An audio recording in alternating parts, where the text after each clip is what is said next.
Coach Steve, thank you for being on the podcast. I'm honored, sir. And let's jump right in. So we met in Miami a couple months ago. You were doing a hoop camp at with Coach Spo from the Miami Heat. So that's kind of far away from Oregon. So what brought you to Miami? Well, Coach is a friend of mine, and he's been coming to our events here in Portland over the years. Not so much lately now that he's a big shot, but I've known Eric for a long, long time. We've been trying to connect this together. We tried to do it. COVID hit us, and that stopped a lot of people. Didn't stop us. We kept going, but we finally got together with Coach. So we do this every year with him down there in Miami. On top of it, we'll be adding some more stuff as we move forward. In Miami? Yeah, in Miami. Cool. So did you and Coach Spo go to college together? How did that work out? No, we grew up together. So he was my point guard on our Pro-Am team. And we'd work out together, and then we kind of went different paths. We both played a little professional basketball, and then I actually ran a few times back when he was with Miami. He was a scout. So he was going ahead of the team to scout the team that they were going to be playing. And we ran each other on the plane a few times, and then when he got really busy, I just kind of backed off because everybody wants a piece of him, and so we don't talk much, really, just so busy with other things. And when he does have time to talk, I'd rather have him spend time with our athletes with special needs rather than me. So we really talk much at the events that we run. That's great, man. What a small world. So cool that you and Coach Spo went to school together way back in Oregon, right? Not the same school, but we worked out together. It was during our Pro-Am summer team that we played together. Cool. So let me ask you a question. What's the difference in doing camps in Oregon versus Miami? None. Really? It's 70 degrees. The one thing that's beautiful about what we do, it's 70 degrees everywhere we go. I do camps in Alaska when it's minus 20 outside, but it's 70 degrees in the gym. I can be down at Vallarta doing a camp where it's 100 degrees, but it's 70 degrees in the gym, which isn't really true because we do a lot of outdoor stuff in Puerto Vallarta. Not in Alaska, I'm sure. No, it's the same thing though. It's the exact same. It's the same format wherever we go, so it makes it comfortable and easy. So I'm curious, because you're so you're in Miami, you're in Oregon, Alaska, Mexico. Like, how do you build up that network? Well, it's been 31 years. Oh well, that's a long time. I started the foundation 31 years ago, and it was just a week-long camp in the Portland, Oregon area. And as we've kind of expanded and people hear about us, can you come here? Come here. The kids are gone. I've got a little bit more time. As we've raised money, it allows us to go all over the country. So we were in Harlem at City College of New York a year or two ago. We're in Miami. We do camps in the Yucatan. In Merida, Mexico. We've got one May 17th in Guadalajara, Mexico. We've got June in Puerto Vallarta, and we're working some other places there. And then we've got a full list of camps throughout the nation where we want to support those with special and additional needs. So it's a fantastic thing that we do. Yeah, it sure is. Now, you've got a lot of A-list names there in Mexico. Anywhere else in Latin America you got a presence? We don't right now. We've got several places that reach out. One of the tricky parts about us is everywhere we go, each place has to sustain itself. So we have funds. It takes money to run all these things, of course, and volunteers. We've kind of got the volunteers in place. We've got funding, and we don't mind priming the pump for everywhere we go. We've got funds to do that.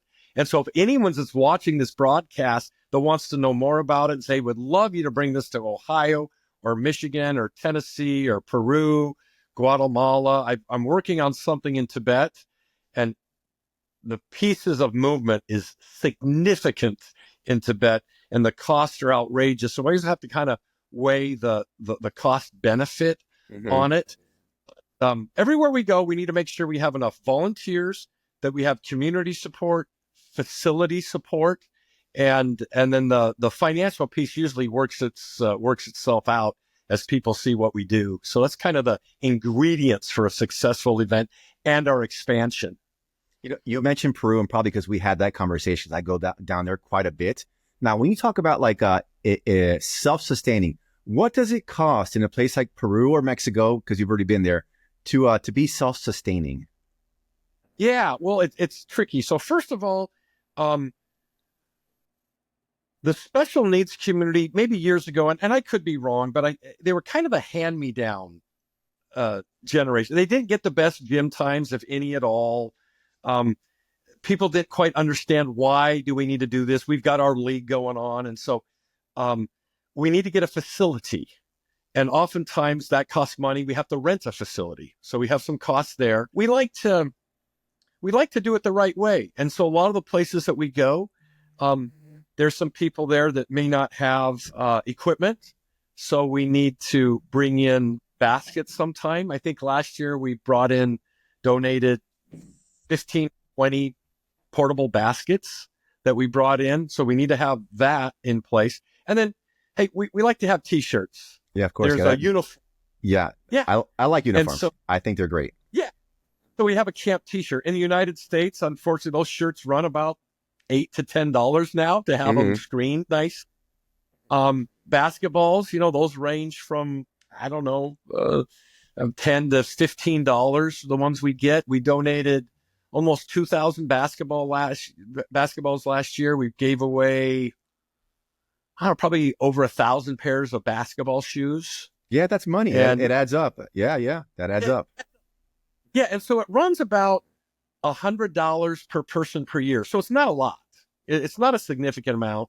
And when I get into that point, when I first started it, I got 4 young kids. I'm busy as can be, like everyone is. Everyone's busy, but I'm working a 70-hour work week. I'm a scout master. As my kids got older, I'm coaching basketball, football, baseball, soccer, and there's only so much time. Yeah. And I would reach out and say, hey, Vic, can you donate some money to us? Can you sponsor an athlete for $100? You're probably willing to do that. But I have to tell you the story. And then you're like, yeah, get back to me next week. Let me talk to my wife. I was so busy. It was cheaper for me just to write out a check and do it that way.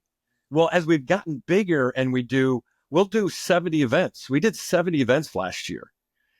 So it's a little bit bigger dynamic. And so the important piece is where we go, we need to have some sponsors, some facilities, some volunteers to help support it. But when we go to some of these other countries, we have some travel costs. We've got a real cookie cutter program, and it works really, really well. We've got it from the registrations online to getting medical information, all the stuff that needs to take place. And just as I'm skipping around here, forgive me, as I get old, if I don't say it, I forget about it. But you and I could go run a sports camp. We could probably figure out, we could do a soccer camp with 30 or 40 kids, no problem. We could do a basketball camp and divide and conquer. But when we're working with individuals with special needs, it takes 10 times more of everything, Vic, to pull these things off, right? Yeah. So it takes 10 times more volunteers. We couldn't do a camp with people in wheelchairs that have special needs with 2 of us. I almost need 1-on-1 or 2-on-1. We might have 1 coach to every 2 or 3 players, depending on the level that they've got. And then they don't have to, but if we're going to coach basketball, Vic, it's probably good that you know a little bit about basketball. It would help. Right people in place to pull those events off. But here's the tricky part. When we go to areas, we're so blessed in the United States. So we go to some areas that might be a little bit, have a lower income ability. How do we pull those things off and include, as we preach inclusion, how do we include those? And so it's a little bit trickier. The United States is unique in a lot of areas, but we tend to, buying Girl Scout cookies is pretty normal for all of us. We do that. To recycle a Boy Scout Christmas tree, we do that. That's kind of normal. maybe not so much in some of these other countries for whatever reason. So it's a little bit harder. So sometimes in these countries you go to get to the point is that some of the people that were there have wealth, and it really doesn't matter if it's, say, 50 pesos or 500 pesos, that they see the value in it and they can do it. And there's a lot of wonderful people out there, and it really doesn't matter if it's 5 pesos or 50 pesos, they don't have it either way. And so what we take some of the funds that people pay that have the ability, and we use that to help cover the costs of those that don't have the funds. So our policy is we don't turn away anyone for an inability to pay. We figure it out.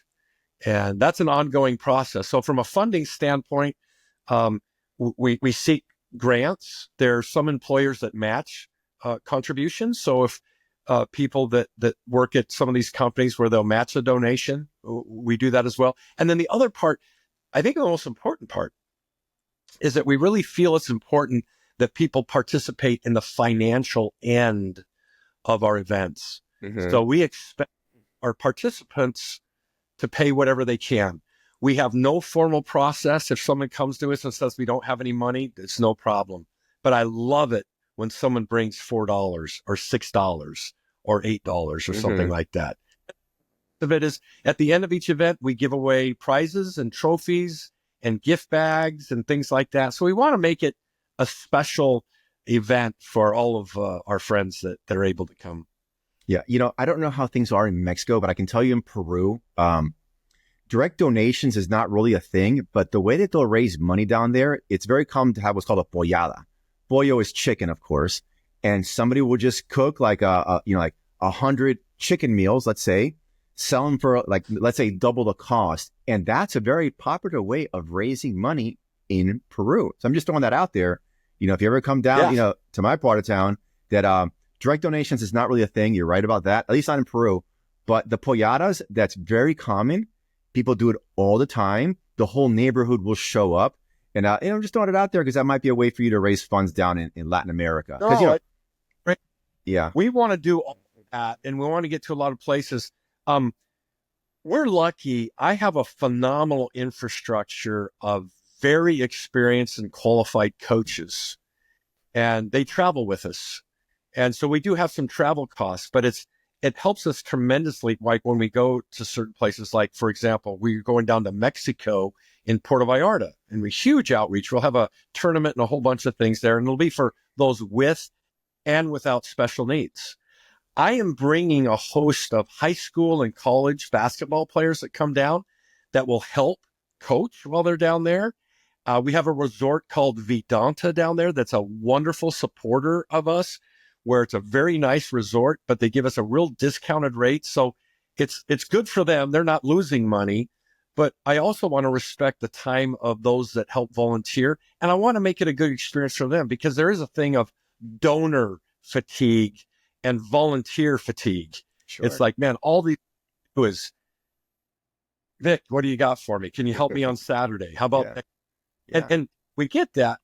We want to make it enjoyable. So we call that event a basketball vacation in paradise. I saw that on your website. It's cool. Yeah. And so like Peru, what a wonderful country. So much culture, wonderful food. The people are amazing. So it would be a fantastic opportunity for us to come down there, and we can do a basketball vacation in Peru as well, and experience that. I was humbled as I was in the Yucatan in Merida, Mexico, and in the surrounding areas, was able to see some of the ancient ruins that, of course, in the United States, our ancient ruins are 100 years old. We might see some barn. Detroit. Detroit's our ancient ruins. Yeah, 1905. But to really see and embrace the culture, it's something I can't explain. To appreciate the history that is out there, that is so rich and so fulfilling, and to see the pride in country, it's just an honor. And as we go to these places, we're a guest, and we really appreciate that. So we're excited, And we want to expand. I've got some people talking to me about getting to Africa and some of these other countries, for whatever reason, they just don't have the experience or the resources of doing these events for those with special needs. The DEEF, the DIF, the DEEF is a big, there's 28 of them in Mexico, I believe. And it's a hospital resource for families that have children with disabilities. Nice. And a lot of them they're carried in there. They don't have a wheelchair, and they're able to get therapy and some resources there. And we're partnering with them. And so we like to collaborate as much as we can. And the one thing about Coach Garrity is that I've got the time. So my kids are grown and gone. And so I can just be traveling all the time. I'll be as happy as can be. You spoke about donor fatigue. How about Coach Steve fatigue? I mean, because, you spread yourself thin. I have no fatigue. I can do this 24 hours a day. I think it's a mission. It's a calling. And I can't say no. I can literally be on the road 365 days a year. Opportunities to serve usually do not come at the most convenient times in our lives. Often comes in the most inconvenient time. Think about when you're racing to work and you're late and you're stressed and you see someone broken down on the side of the road. That's the time when we really have to stop and help out. We got to do it now, man. There is no tomorrow. There is no tomorrow. Oh, it's do it now. Those are the things that we will take with you. And so part of this, of what we do, is we help with job placement. We help with life skills. We want to help and strengthen physical, emotional, mental health for our athletes with special needs. We want to give respite time to our families and caretakers. And I can testify to this truth as much as any truth that ever existed, is that if you're struggling with sadness or depression or anxiety, or you're going through a divorce, or you've had a loved one that has passed away, whatever it is, I promise you, your burden becomes much lighter when we volunteer and serve others.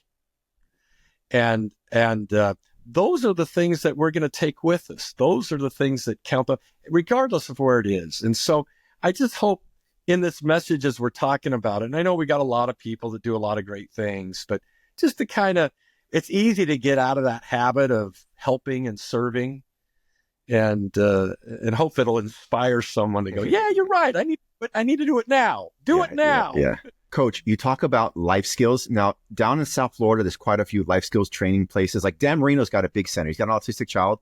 He's got one in Fort Lauderdale. So when you talk about helping these kids with life skills, how do you facilitate that? Yeah, well, it's natural in our events. So as an athlete, as you're participating on a team, there's maybe 12 or 15 basketball players on the team. How many get to start? Well, there's only 5. So we learn to take our turn. We learn to support our other players. We learn to get along with a coach or a volunteer that may be a little snippy or that you don't like very well, right? We have athletes there from 5 years of age to 75 years of age. Some are in wheelchairs. Some can do more than just hold a basketball, right? And some are quite advanced.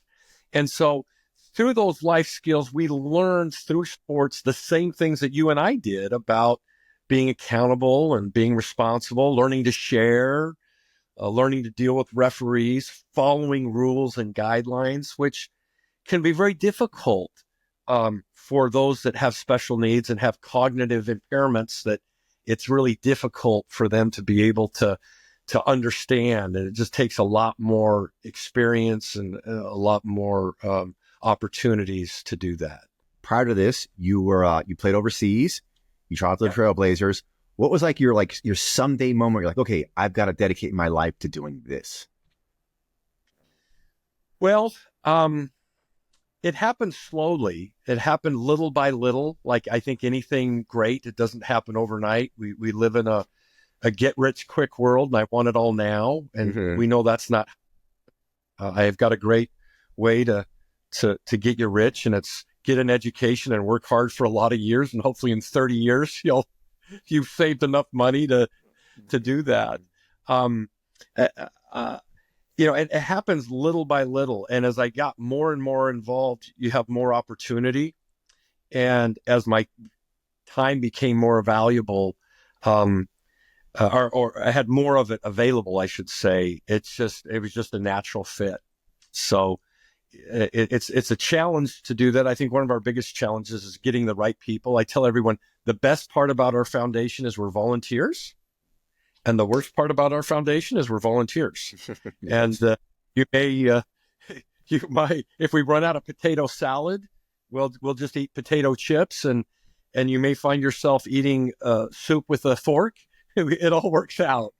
And but it's something that I'm involved in every single day. I just was doing a bunch of organizing this morning with our big event in Puerto Vallarta, and getting the rooms reserved and all that, flights and all that kind of stuff. But it's pretty much a full-time gig for me now. And you've been doing it since 94, right? Yeah, I think it's actually 93. I think it says we started in 94, but the first year I think was 93, because I remember the T-shirts we had said 1993 on them, and they were from a car dealership that had an event the year before in 92. But I think we call it 94. To circle back to the mission part of it. Why? I guess there's two G's. The one G was gratitude. Just really grateful that I was blessed the way I was blessed. And then the other thing was a little guilt. Why was I born the way I was born? What did I do? And leading into that, when we work with young athletes, college athletes that are blessed, right? I meet with all of them before the event, and I try to explain to them what we're doing. And what I tell them, and I would probably say the same to the audience that's going to be listening to this, is I tell them, guys, I know exactly what you're going through. I've been there. I was in your shoes years ago as a college athlete. And I know that God has cursed you, that you're only 6'5" instead of 6'9", and your vertical only 30 instead of 40 inches.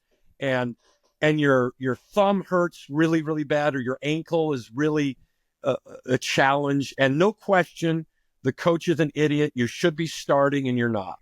I said, I get that. I understand that. You're in a competitive situation. You're young. You're focused on you. However, I hope this event will give you perspective, that you will pause and realize you've hit the genetic and you've hit the intellectual lottery, and that you've been blessed greatly. And we all have to do our part. And for some, that is such a foreign concept. And maybe for some of the people we talk to here, which I don't think so, because most of them are attached to the special needs community somewhere. But it's certainly something you could resonate, is that regardless of what you're going through, we're so blessed. We're so lucky we sure have that strength that we've got. And I know from my career, there's no doubt that I was one of the harder working guys, if not the hardest working guy out there. Okay. You could talk to all my teammates, and there was an intensity about me that was probably not healthy that helped me get to where I was. However, I never would have been there had God not blessed me with natural ability. My height, I'm 6'6". I did nothing to get 6'6", absolutely nothing. I had some natural speed and some jumping ability that other people had that I did nothing to get. You're either fast or you're not fast. There's nothing you can do. And you're either 6'6" or you're not, And it's the same thing with speed and agility. It's like they have all these speed and agility, all these gimmicky things that are out there now to help people. Dude, you're fast. There's nobody that ran a 5'8", 40-yard dash that now runs a 4'4". It doesn't exist. No. How speed and aim in our world is, I'm an Olympic class sprinter, and I run a 9.98 100-meter dash. And if I could get to 9.96, I'm relevant. We're talking about 2 1,000ths. You know what I mean? Yeah. And I don't know. I just hope that people that are out there, they hear this message. It just reminds them of stop, go do your thing, help out. Coach, let me ask you a question about, getting people involved and getting them to your hoop camps. I almost feel that a lot of this stuff is almost like a secret society in the sense that there's so much out there. How do you get the word out? Because that's part of the reason I started the podcast, is just to get the word out. So what do you do to get Hoop Camp's name out there? I need people like you to help us to do that. It's been a struggle. You wouldn't believe, I still find myself at 2 a.m. when I can't sleep. I'm texting people about our events. I'm sending emails out individually. I got it down to a science. I copy the flyer, copy and paste my text. Hey guys, come to our camp on blah, blah, blah, blah, blah. There's a lot of moving pieces involved. So get the word out is great. This is where, really specifically, where I could use some help. Miami, for example, I need some champions. I need a team of 3 or 4 or 5 people that I can count on that can help with some of the logistics of it, getting our T-shirts screened and figuring that stuff out, helping get the word out to all the different organizations down there. So, for example, I need to get the information through the schools. And a lot of times there's a process of getting information about events through the schools. And when I've got 30 or 40 of these events, I don't have the time to reach out. So to get back to the Pacific, I could use 3 or 4 or 5 people in each area that help champion this. We've got the cookie cutter program all in place. We don't need to reinvent the wheel. We have the registration. I've got all the equipment. I've got the relationships. But that would help tremendously to help get the word. Like Miami, I don't know, what do we have? Maybe 250 people at Miami, 200 There were people quite at a few Miami. people there. That was a good turnout. Miami's massive. We should have 1,000 people. Yeah, there. you could have you're right. However big it is, it's small compared to the population. It's minuscule. I was in a place called Phoenix, Arizona. I don't know. Is that a top 3 or 4 market? I think it's like 3 or 4 million people in the Phoenix area. Grand Canyon University, which is an amazing partner, an incredible school, incredibly organized, working with the women's basketball program and the athletic department. Absolutely incredible. We had an event and we should have had 2,000 people there. It should have been sold out. And so getting the word out is just critical, because that's what about me. It's about the one. I want to reach the one so that everyone has the opportunity to experience what we do. If anyone's got interest on that, my friends, just have them reach out to me directly, because I've got the means and I've got the ability to head off to Ohio or Texas or Minnesota, Louisiana, Kentucky. Matter of fact, we'll hopefully be at my son played for Mark Pope at University of Kentucky. So hopefully as soon as the season's over, I can hit him up and say, hey, what can we do in Kentucky with him? And I need to get my momentum back in New York City. And I got a gal in Boston that we need to do a bunch of stuff with. Certainly want to get down to Peru. So, love to get people to jump on our bandwagon. Well, speaking of Peru and also of like your champions in Miami, we'll talk some more about this. Let me ask you a question. Speaking of the champions, like local champions, right? How would they reach you? Just, I guess, your email? Yeah, just call me, my email, and the expectation, what needs to be done? Well, we went through it. We need to find a T-shirt sponsor. We feed everyone. We had Miami's best pizza. Miami's best pizza. To me, I haven't had much pizza in Miami, but they're the best to me because they stepped up and they donated like 30 pies to us. That's nice. And they saw and it was absolutely amazing. So it doesn't take a lot.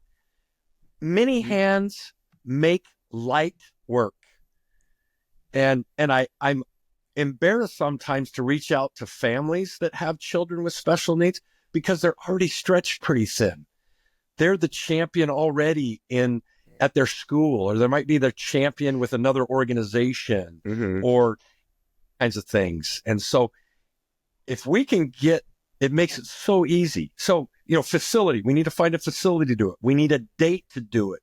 We need T-shirts. We need food. We need to get the word out. we've got the rest. We've got it. We've got all the expertise. We've got the coaches that'll come in. We've got everything else going. And so it's really not difficult, but the impact, oh my gosh, you saw it in Miami. I mean, it's absolutely incredible, and especially when they rub shoulders with, I don't know. I mean, between you and us guys here, I don't even follow basketball.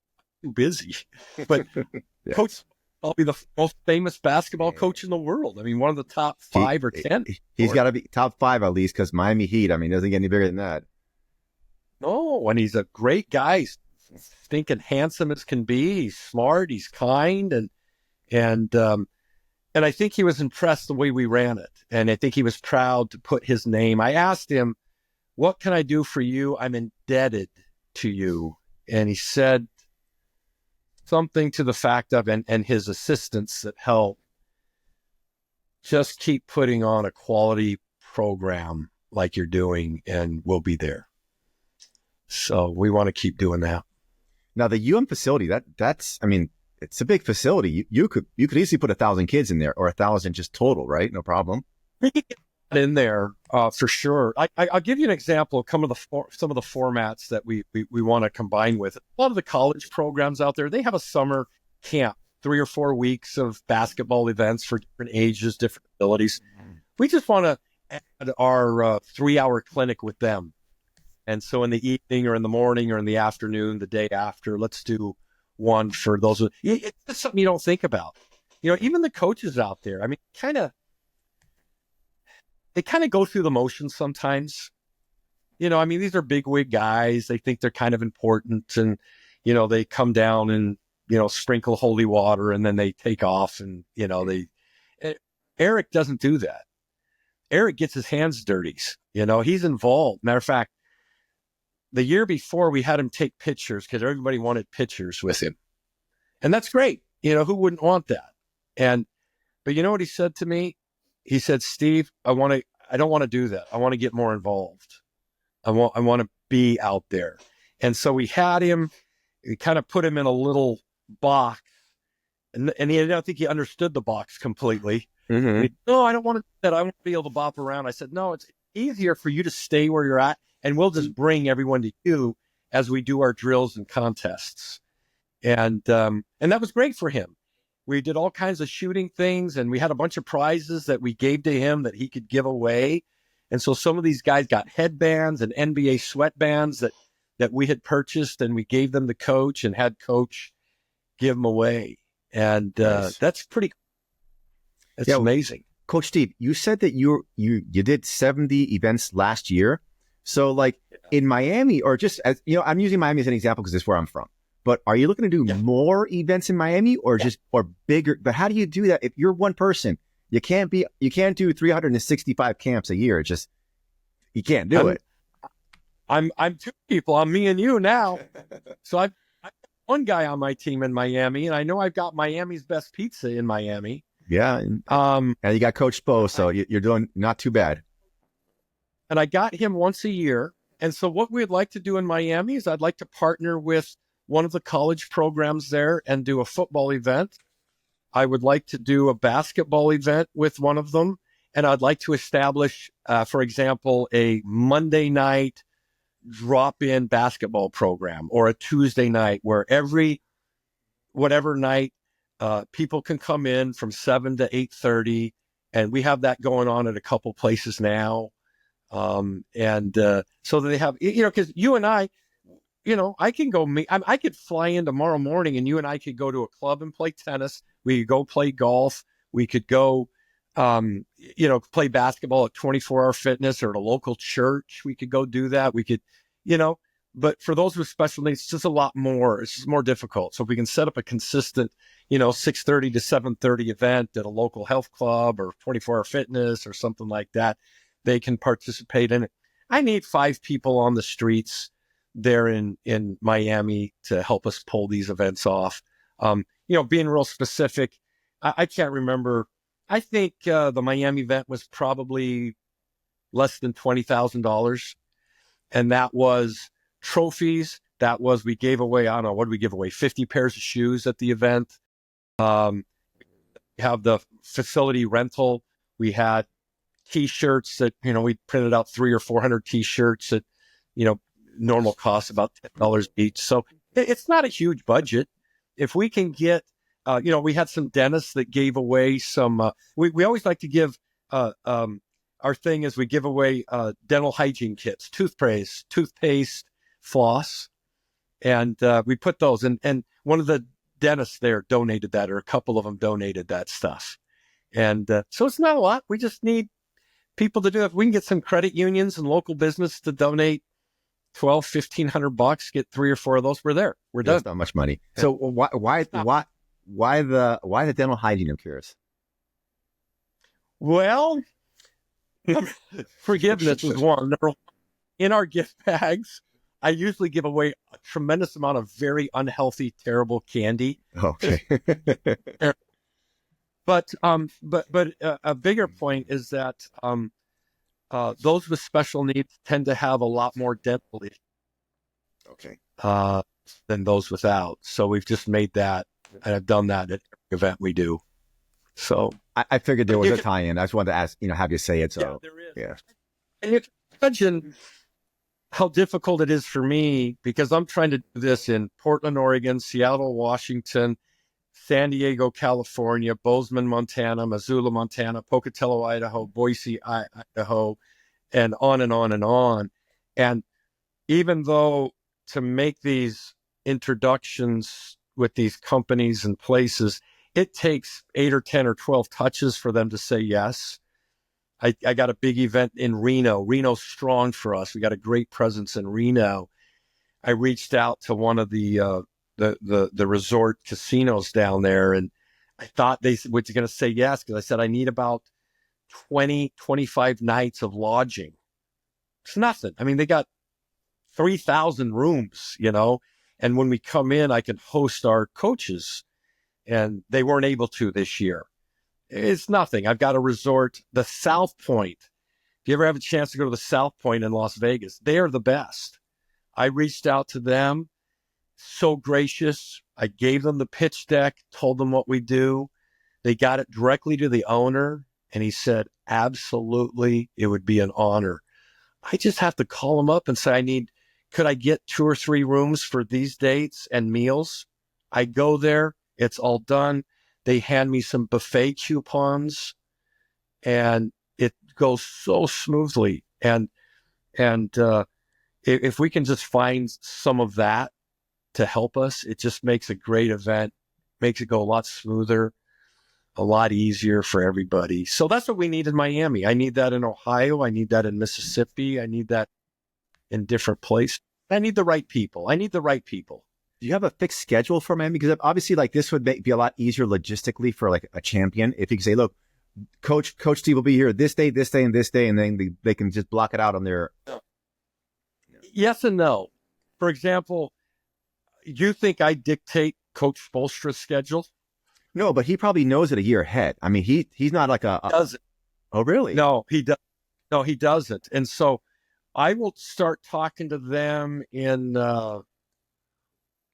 August or September, and that'll go on for a while, and then he'll pick a date. So it bothers me when people feel that they're entitled to other people's time or income, money, or anything like Coach had a game in Brooklyn on Saturday night, probably got home at 2 a.m, and then showed up for us at 10 o'clock, bright-eyed and bushy-tailed, ready to go.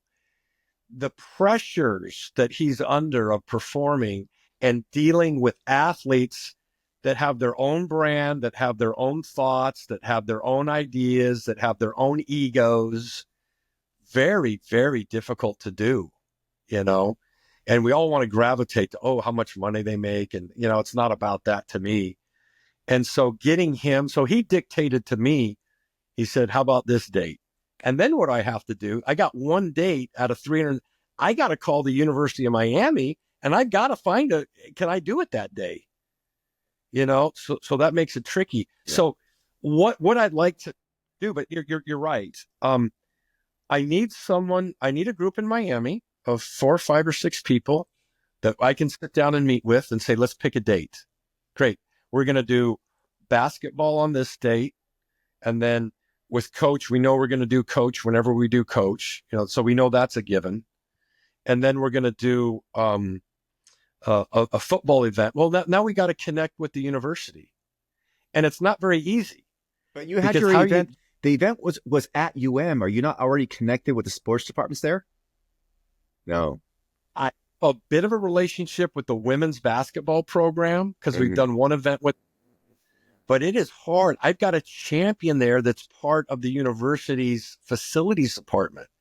I had a dozen phone calls to her to give her everything, to make sure, and then figure out the dates. And then we've got to provide event insurance and all that kind of stuff. I got to give them an insurance binder, and they have to. So like when I work with the university, I want to get the blessing from the coach, number one. But then he's busy. He's out of it. So once he sends the email, say, yes, we want to partner with him, then I got to deal with an operations guy who's spread thin that may not see the vision of it.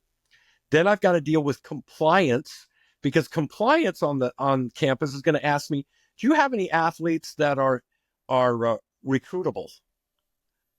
And I'm like, well, yeah. And I got a whole form I've got to fill out with that. And I have to tell them, well, I don't know very many 5'4" Down syndrome athletes that are being recruited to be the starting quarterback for University of Miami. But I have to go through all that garbage, right? And then I have to work with tickets if we're going to go tickets to the game. So like with Coach Sproster, I think we had 150 tickets that we brought some of the people to the Miami game. So you got that logistically to work out. And then I got to work out with the players and figure out a time when the players can come and it works on their schedule. So there's so many parts, and the average Joe doesn't understand that dynamic of it. And in fact, I had 2 events this year that I didn't go to, and they probably out of 10, they probably scored a 5 out of 10. If I would have been there, it would have been a 10 out of 10 because I would have understood how the starting lineup worked.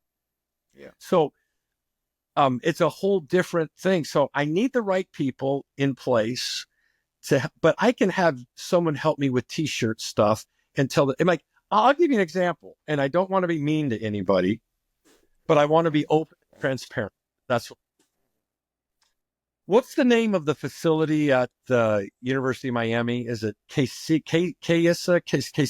Kayosega. It's an odd name. Kyocera. Wonderful people. Wonderful people.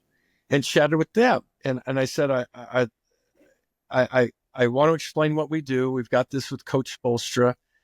I know there's a connection there. Would you be willing to sponsor the event? And the gal running up the flagpole, and they said, yeah, we can make a contribution of $2,500, which is a lot of money. It's a ton of money to us. We can do a lot with that. It's sacred funds. And so we did that. They needed to ask some more questions. I said, yeah, this is what we do. And just in complete transparency, the event that we do is a Hoop.Camp event, not a Miami Heat event, right? And they were very clear with me when they did this. They didn't want me going around telling people, hey, this is a Miami Heat event, and using their branding to my advantage, right? 100%, 100%. And so we it's a Hoop.Camp event that Coach Spolstra is coming to and volunteering. And right now, how it's branded. I don't understand this world a whole lot, even though I'm a marketing guy. I just want to help people with special needs. But I understand there's a give to get, right? And I want to be very sensitive to that. So whatever I can do to promote Miami's best pizza, I want to do that because they've helped us out. And I'm touched by that. And that's a lot. That's a big effort for them. It sure is. We appreciate.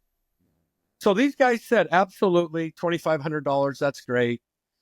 And then we had another conversation that was about something with the Heat. And I said, oh, no. This is not a Heat branded event. This is they're like, what do you mean? Well, they pulled the funding from me. Oh, look at that. Look at that. And I get it. There's a marketing piece But the bigger piece is charitable giving. And I'm a competitor, my friend. I was pissed. Point of that story is that I need people that can navigate those waters and explain. They got a great pitch deck from us. I sent them pictures of Coach Spolstra's thing, but I'm not going to misrepresent what we're doing. I'm not going to be a name dropper and, and say, oh yeah, the Miami Heat. No, it's not a Miami Heat event. And I would expect the same thing on their end. As they took videos and they sent a video person there to the event and videoed it, I hope that they would market it as a Hoop.Camp event that the Miami Heat and Coach Spoelstra was engaged in. Mm-hmm. Yeah. We're the one that does all the work. We're the one that, and that's the piece that we need to make sure that we're respectful of. And that we want to give someone, just like our athletes, we want to give them the best product possible. It's funny. I find myself getting defensive sometimes, and I have to remind, and I have to do it in a better way, but I have to tell them, dude, this isn't for me. It has nothing to do with me. I'm advocating for my athletes with special needs that don't have a voice. And years ago, I didn't want to ruffle feathers. And now I don't mind being a loud voice of, hey, I'm advocating for a group of people that don't have a voice, and I'm not going to back down. Talking about your athletes, yeah. So you've got kids who are autistic, you've got kids Downs, I'm sure you've got kids like in wheelchairs, cerebral palsy. Like, what are some of the positive outcomes that you're seeing by these kids participating at Hoop.Camp?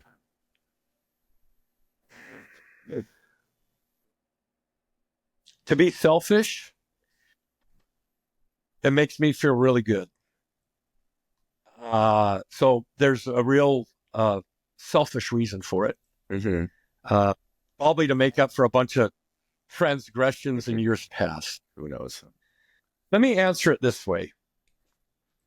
I have a young man that I coached who is a really good athlete. He has a gorgeous family, and he moved from Idaho to Orlando, Florida. And he's been a part of my foundation in the past. When he was a young kid, he actually participated. He's completely able-bodied and that kind of stuff. He has a beautiful family.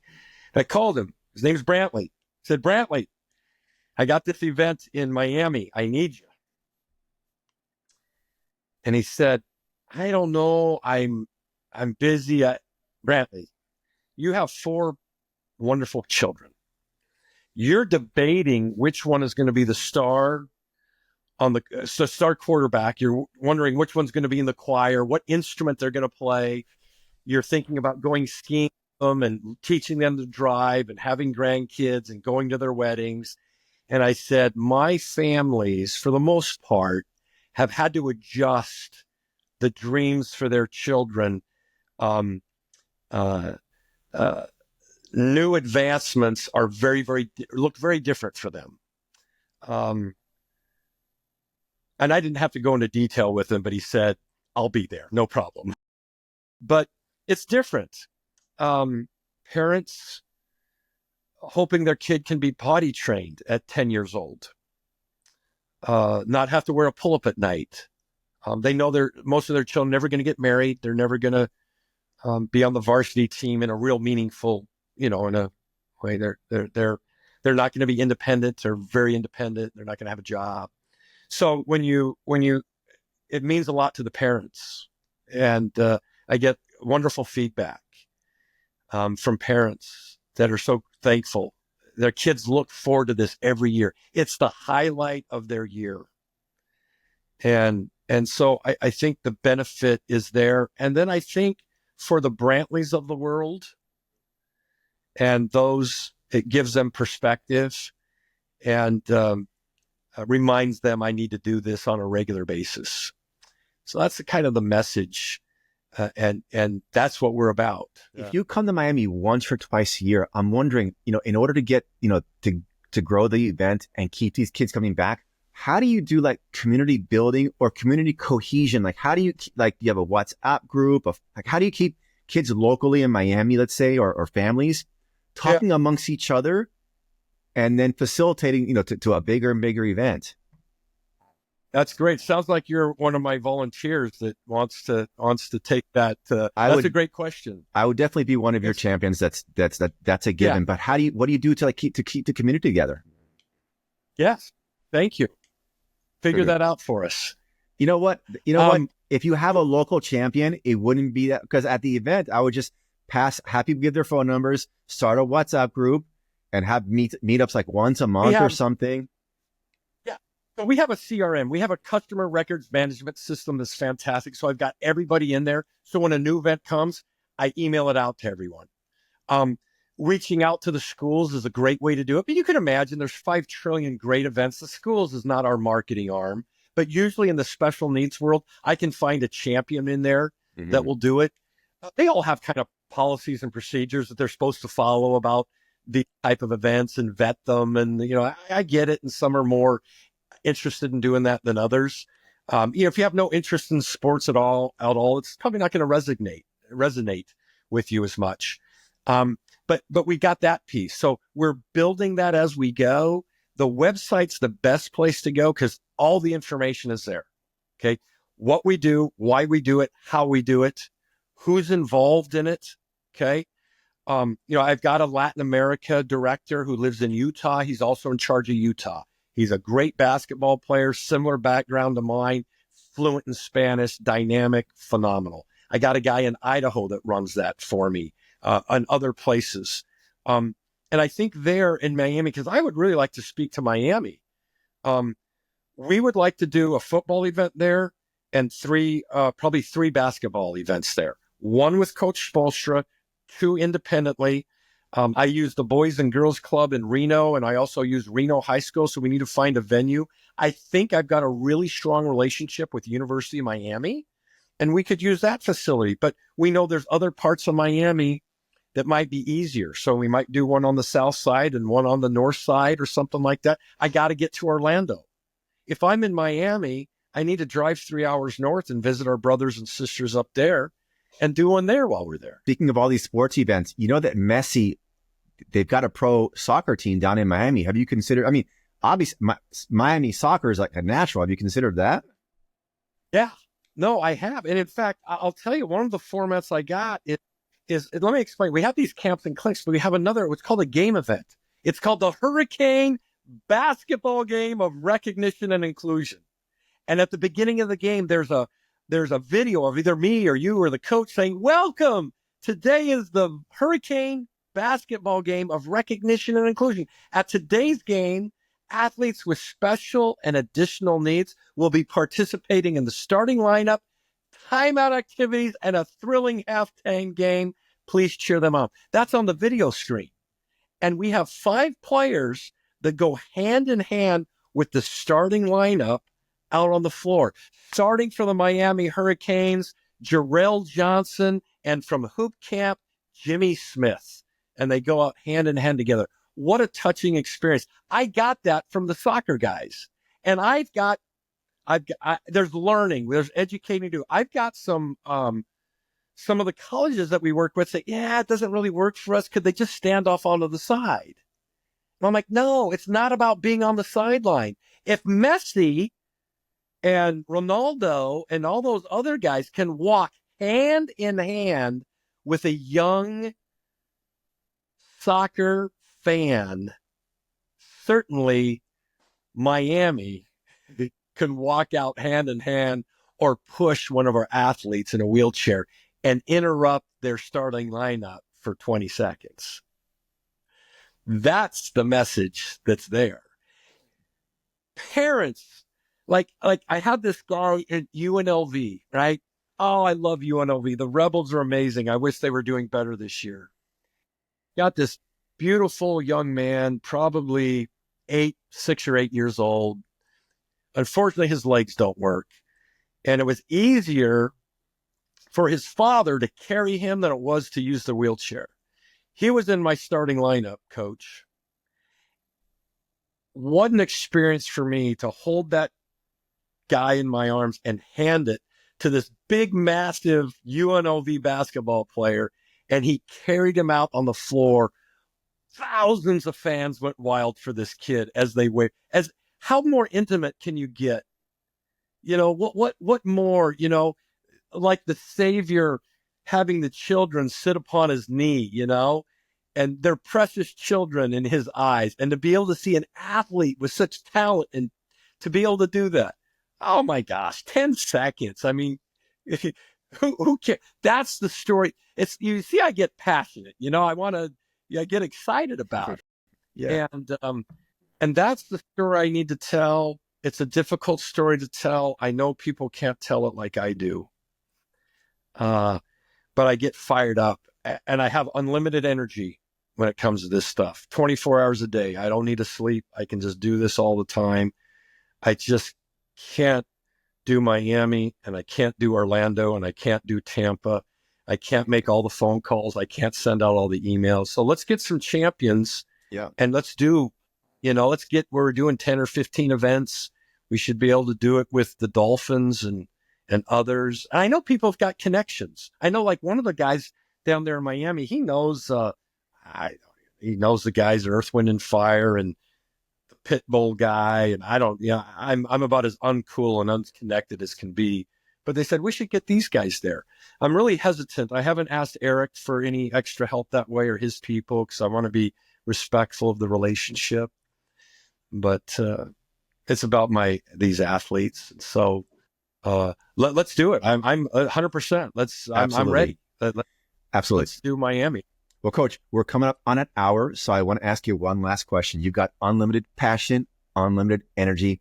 If somebody like Messi or Ronaldo were to write you an unlimited check right now, blank check, what would the promised land look like for Hoop.Camp? That's a good question. I never think of it in that terms of financing, because it's not about that. I'd really like to get him to come to my events. I'd really like to get some of these people that have influence to just show up incognito. The majority of my athletes wouldn't recognize him anyways. If Michael Jordan showed up, Michael Jordan could come to our events and he would be unencumbered, because most of the people wouldn't even know who it is. No, they probably wouldn't know. He'd be able to walk around unencumbered. Mm-hmm. But there is that funding piece. And the more funds we get, the more people we can serve. And that would be an interesting thing. I've had many parents say, if I won the lottery, you're my first people. But it's really about individuals. I mentioned, the cliche of many hands make light work. I do need the right people. I am going to be passionate, and I may yell and scream at you or demand things that, and that makes it tricky. There's got to be a soft approach. Yeah, let's do it together. Help me and help us, and we could develop a great thing. We want people to collaborate with us and join with us and see the vision that we've got. If any of it resonates, my phone's on 24 hours a day. I may be on Pacific Coast time now, but I'm on East Coast time and Peru time and Bolivia time and the time and everything else. Reach out. It's real simple. It's Hoop.Camp is the website. All of the contact information is there, and that's all it is. It's Hoop.Camp, nothing else. Don't add anything else to it. And then Steve at Camp, and I'm an old guy. I like phone calls. I don't like emails, and I don't like texts. I'll take them. I like talking to people. So whenever people want to reach out, and let's figure it out. I know, I can't remember. When did we do Spolstra's event? When was it? November? When did we do that? January? We did it in January. It's been a couple months. Well, look, was it January? Okay. So Coach, the podcast is my way of getting the word out there. I super appreciate you being here. I would love to be a champion for you in any way that I can be. So, after we hang up here, we'll get on the phone and work some stuff out. And I'll put links to your to Hoop.Camp, in the show notes. And I look forward to having you back in town. Bring my family out this time, meet the wife, the kids, and it'll be great. Yeah, I love it. Guys, come join us in Vallarta. A couple weeks in June. We'll be doing this big outreach there. Our basketball vacation in paradise. Come to, well, you guys are already in paradise. I'm going to come to you. Don't come to Mexico. You live in that beautiful area. So Yeah. You're good. I look forward to it. Thanks so much for having us. Forgive me if my passion has been interpreted in a different way. Forgive me if I've offended anyone in any of the things I said. I certainly didn't mean to. My heart, I hope, is in the right place. And I'm just very thankful for your time and allowing us to be part of your podcast. Well, we're all known by our works, so people will forgive you your passions and and all that. All right, Coach. So great to have you on, and we'll be in touch soon, buddy. Okay. See ya. All right. Take care.